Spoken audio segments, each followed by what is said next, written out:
All right, welcome back to the second episode of June.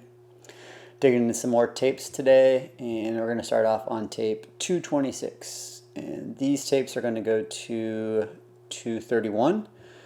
It's 4 different tapes. There was a problem in between. I had a problem with one of the tapes not wanting to play on the deck, and it just causing all this interference and weird glitching, what I was trying to capture in Premiere. But I tried, and I finally got some of them to play through. And so the first thing we got in this tape is some really funny stuff with Stefan and Biebel.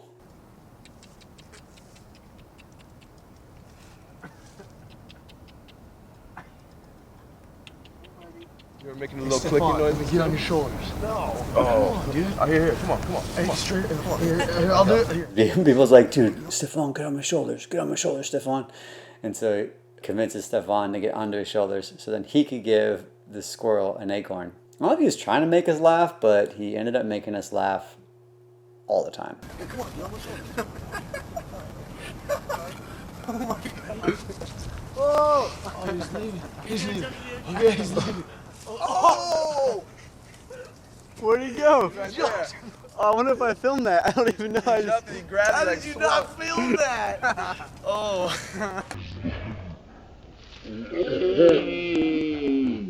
It's you, but I'm trying to draw a face on it. Stick a magnet on it. Doesn't that look like Jason? A lot of these tapes that I'm going through have some pretty bad glitches in them. You know, this was in 2003, so these tapes are bound to, I guess, disintegrate one day. The cameras that I owned for TransWorld were a VX1000 and a VX2000 and a Bolex 16mm and an Arri S 16mm. If I was filming fisheye, it was most likely going to be on a VX, fisheye daytime. And if I was filming fisheye nighttime, almost 100% of the chance going to be on a VX2. Alright, Sacramento, the Rock Gap. The Rock Gap was always kind of a scary spot to skate.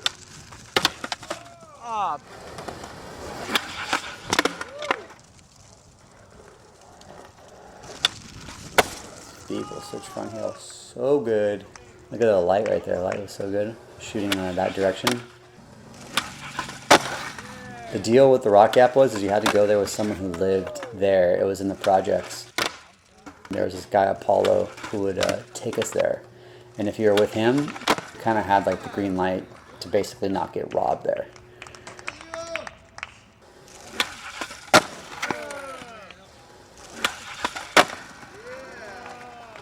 Nice one, Leo. That was perfect. That a boy? Yeah, bud. That was fucking perfect. What is it? That was fucking nice. We must have went to SF before we went back to LA. Leo tried to back nose Hunter's Point.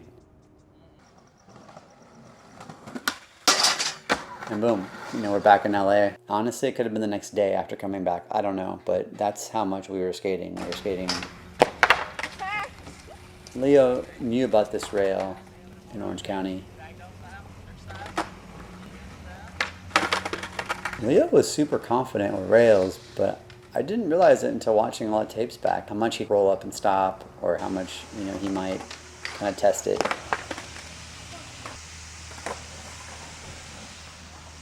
And of course, the security came, and it was the end of the night. We knew we needed to come back anyways, it's getting dark.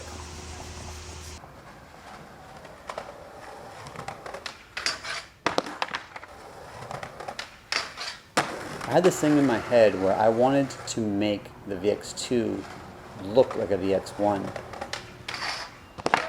I wanted to see if I could trick the skaters into not knowing which was which. I didn't like it when the skaters would be like, oh man, you're going to film on the VX2 right now? A lot of skaters had strong opinions on, oh, I don't want to film on the VX2, only VX1. And I didn't like that because the skater got to choose a spot, the skater got to choose the trick they wanted to try, the skater got to choose everything else. But for me, I wanted to choose the camera. If you're going to watch something of mine and it was long lens, it was 99% the VX2000 because it could do both. It could do daytime and it could do nighttime. And it had a zoom ring. The zoom ring was major for me. I wanted to learn how to use a zoom ring because I wanted to learn how to use cinema lenses, which you needed to zoom with your hands or with something else. Next spot is downtown LA, and it's John Newport trying to back nose grind that gap to ledge in front of City Hall, which is to this day still a skate spot for the flat ground. Like, everybody goes there to skate flat. It's a really good flat ground.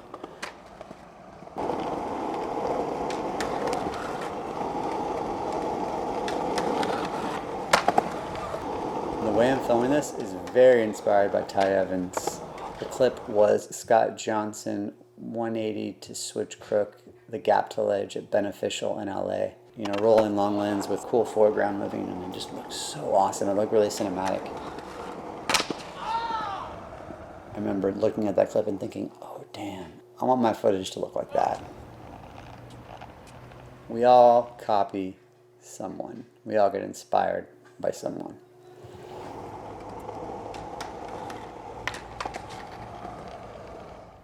I need like 2 bangers, like quick. Please, let me stay up.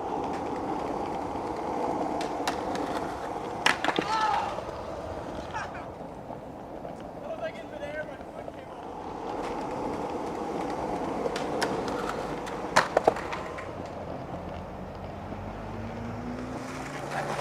off. We got curve ledge in Torrance.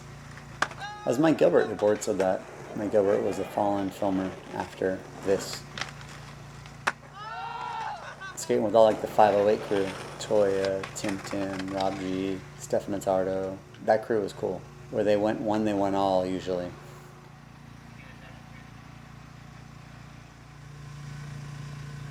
There's Toya talking to the cops, rigging it, rigatoni, as he would say.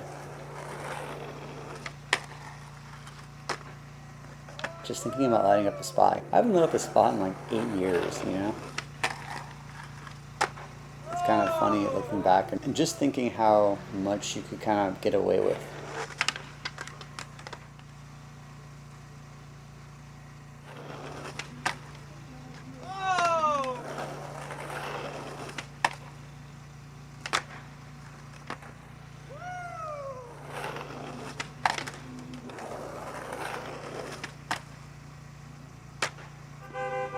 Yeah, nose going fakey. So good.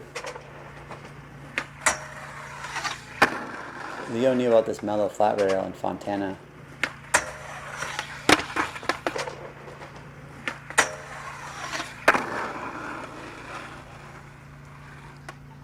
It's a manual?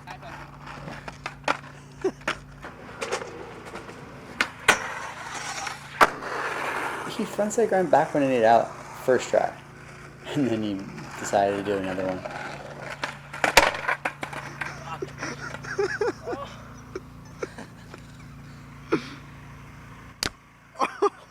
Leo was funny. He had this thing back then where he'd give you a 5 like really hard. Like he'd want to like just smack the shit out of your hand. Oh, shit.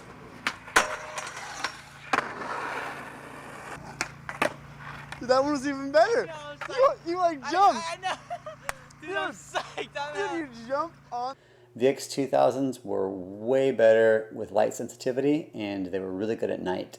The VX 2000 fisheye felt kind of like a wide angle. If you compared them both, apples to apples, the VX 1000 gave you more of an image, and it gave you more of a distorted image. The VX2, less distortion and less image. At this time, there was not the Mark I mount for the VX 2000, but somewhere soon here, I'm not sure where at the TransWorld, my dad and I figured out how to cut the bayonet mount of a Mark I and get it to mount to a VX2. Fisheye nighttime, VX 2000.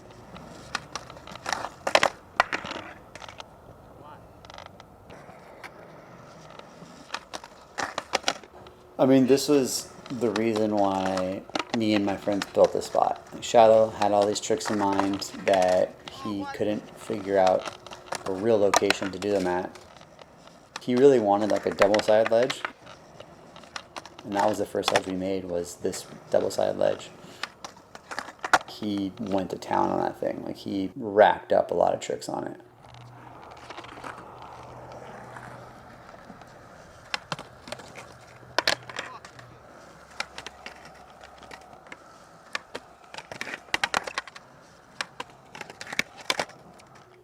half cab board to back lip. Half cab board, back lip. In my logbook, I just called it curb dance. Curb dancing. You can see here, like now it's nighttime. I think it's the same day at the spot. I don't know how many days went by in this episode at this spot. I'm going to say at least 4 to 5. And that was the beauty of this spot. The beauty of this spot was you can go there whenever you wanted. You could light it up. You weren't bothering anyone. You could practice. No one was going to kick you out. And it was ours.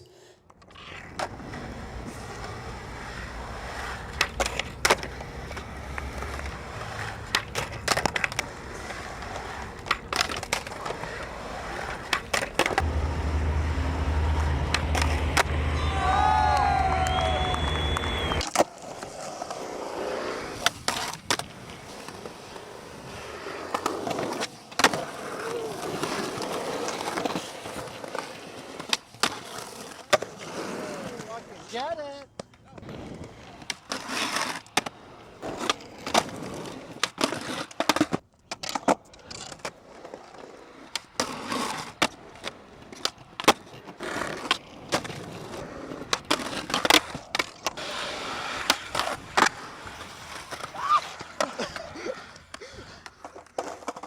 Hang on for dear life. Leo and I liked our relationship that we had. It was kind of like brothers, you know? Like I never had a brother. We got along and we didn't really ever fight. You know? The dance of cab.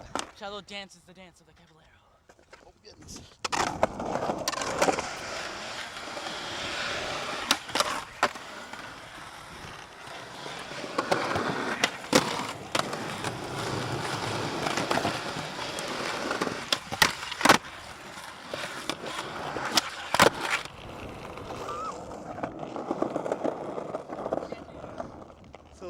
All right, so here's some insight about how I approached like filming with skaters. My theory was that if I got to know the skaters really well and they started to trust me and we became friends, then we'd have like this great working relationship to where it wasn't like work, it was just like hanging out with your friend with a camera.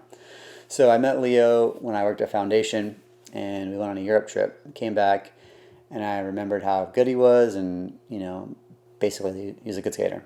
When I suggested him for the TransWorld video, John and I were worried that he would just be skating a lot of rails. And so I knew Leo pretty well, and I remember having a conversation with him, like something along the lines of like, let's show people that you can do other things than just skate rails. Like I wasn't telling him how to skate. He was skating the way he wanted to skate, but I was recommending things for him and telling him like, hey, I think this would be a good idea, or maybe don't push here, maybe push here.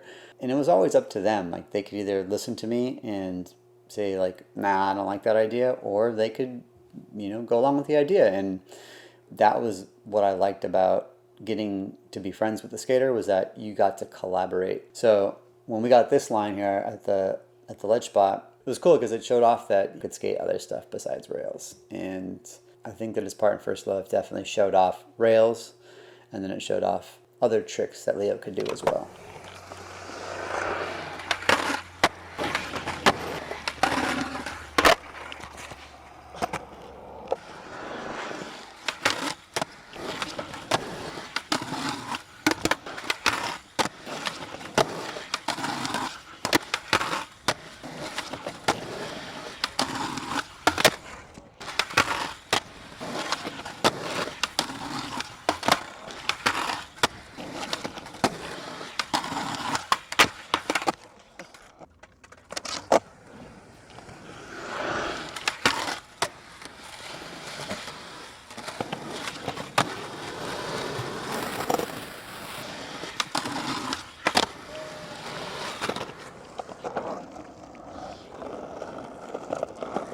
That was the one he wanted right there.